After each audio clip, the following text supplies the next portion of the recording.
고대 로마의 중심에서 잔인함이 한때 구경거리가 되었고 기독교 신앙이 처벌을 받았던 곳에서 역사의 먼지 속에서 한 가지 의문이 떠오릅니다. 예수의 사랑받는 제자 사도 요한은 끓는 기름에 던져졌을 때 어떻게 살아남을 수 있었을까요? 이 실화는 죽음에서 탈출한 한 사도의 놀라운 이야기와 그를 구해낸 강력한 신앙에 관한 것입니다. 로마의 황제 도미티아누스는 특히 기독교인들에게 친절하거나 공정하지 않은 사람으로 알려졌습니다. 그는 모든 것이 자신의 방식대로 되기를 원했고 로마의 신들을 숭배하며 자신을 신처럼 받들기를 요구했습니다. 기독교인들은 오직 유일한 하나님을 숭배하고 예수의 가르침을 따르길 원했기 때문에 도미티아누스에게 큰 문제로 여겨졌습니다. 이러한 상황 속에서 요한이 있었습니다. 그는 예수의 가장 친밀한 친구 중 한 사람이자 그분을 따르는 사람이었습니다. 예수가 세상에 있을 때 요한은 예수의 사랑과 그분이 죽음을 이기고 다시 살아나신 이야기를 전하며 많은 이들에게 희망을 주었고 이는 사람들의 관심이 요한에게 집중되게 만들었습니다. 도미티아누스는 요한이 많은 사람들의 마음을 얻고 있다는 사실을 보고 위협을 느꼈습니다. 그는 요한을 막음으로써 자신의 권력을 유지하고 기독교의 확산을 막을 수 있을 것이라고 믿었습니다. 그래서 그는 병사들에게 요한을 체포해 황제의 재판에 회부하라고 명령했습니다. 요한은 예수를 믿고 다른 사람들에게도 그렇게 믿게 하려 했다는 이유로 로마의 삶의 방식에 반하는 죄로 고발되었습니다. 도미티아누스는 요한을 두렵게 함으로써 다른 기독교인들도 두려워하게 만들고 예수에 대한 이야기를 전하는 것을 멈추게 할 수 있다고 생각했습니다. 도미티아누스의 계획은 요한을 침묵시키려는 것이었지만 사건은 황제가 예상했던 대로 진행되지 않았습니다. 마침내 요한이 로마의 중심으로 끌려 나왔습니다. 그러나 단순한 대화나 간단한 재판을 위한 것이 아니었습니다. 그는 콜로세움으로 끌려갔습니다. 거대한 경기장에서 군중은 전투와 피의 광경을 환호했습니다. 로마 사람들은 이러한 경기를 무척 사랑했으며 그것은 우리가 상상할 수 있는 가장 크고 스릴 넘치는 스포츠 이벤트와도 같았지만 훨씬 더 무섭고 치명적이었습니다. 이날 경기장은 다른 종류의 광경으로 떠들썩했습니다. 황제는 그들에게 전해본 적 없는 특별한 것을 약속했습니다. 군중 속에서 신앙이 깊은 한 남자가 시험을 받는다고 하는 속삭임이 퍼졌습니다. 그의 신이 그를 제국의 분노로부터 구할 수 있을까요? 요한은 콜로세움 한가운데 서 있었습니다. 그의 눈은 차분했고 그의 마음은 흔들리지 않았습니다. 그는 검투사나 야수들과 싸우러 온 것이 아니었습니다. 그의 도전은 이 모든 사람들 앞에서 황제의 잔혹한 심판을 견디는 것이었습니다. 로마인들은 한 장면을 기대하고 있었습니다. 그들은 황제의 명령을 무시한 이 남자가 어떻게 될지 궁금해했습니다. 요한은 이제 그의 신앙이 시험받을 순간을 맞이하려 하고 있었으며 이 이야기는 세대에 걸쳐 전해질 것입니다. 그러나 이 순간에는 아무도 그에게 어떤 일이 닥칠지 알지 못했습니다.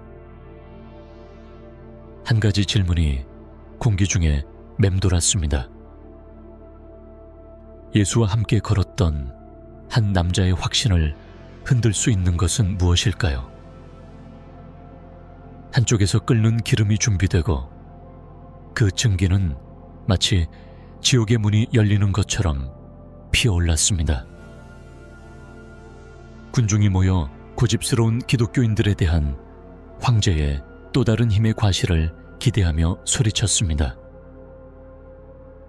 요한은 군중의 비웃음을 배경으로 차분하고 결의에 찬 모습으로 중앙으로 인도되었습니다.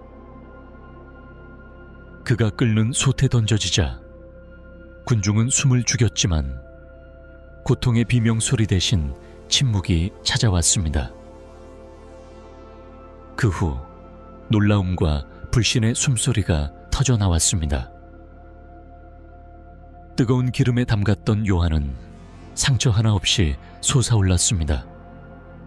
화상도 고통도 아무런 손상도 없었습니다. 마치 끓는 기름이 그에게 차가운 물처럼 변한 듯 했습니다.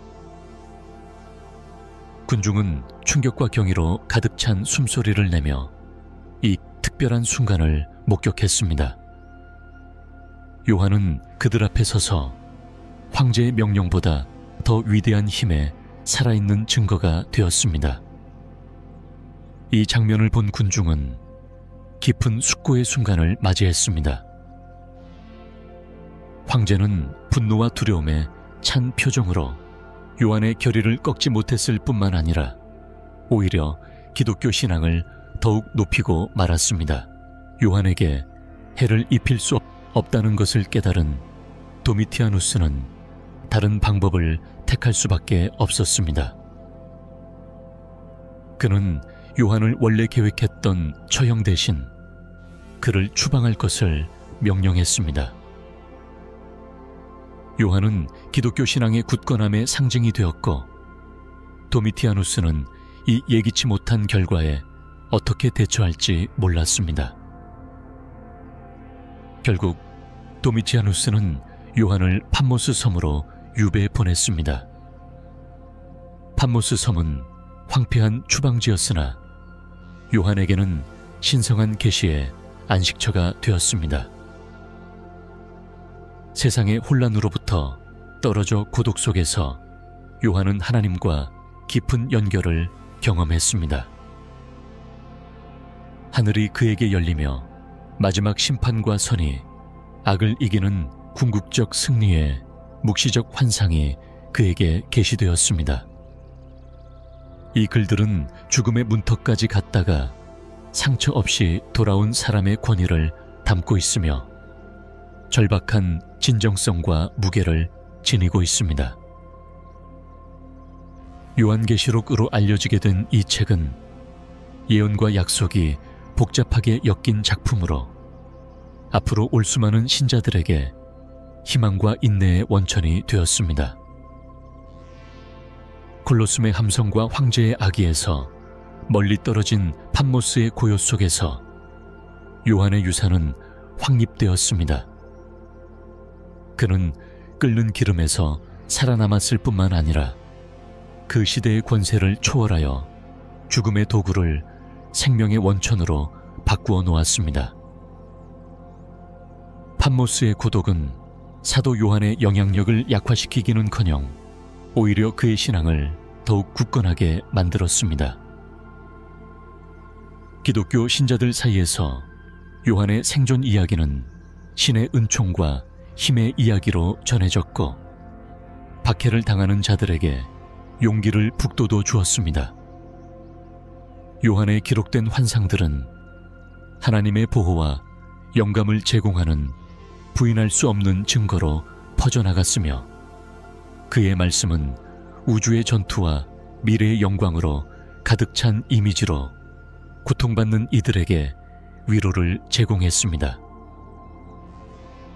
기독교 메시지는 이제 로마의 지하묘지에서 속삭이는 소리가 아니라 신앙이 강력한 제국조차 견딜 수 있음을 목격한 이들의 확신 속에서 당당히 전해지기 시작했습니다.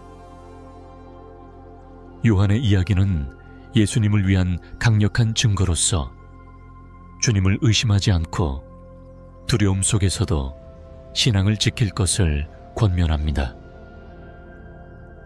교회, 예술, 전 세계 기독교인들의 마음속에 끓는 솥에 들어갔다가 상처 없으면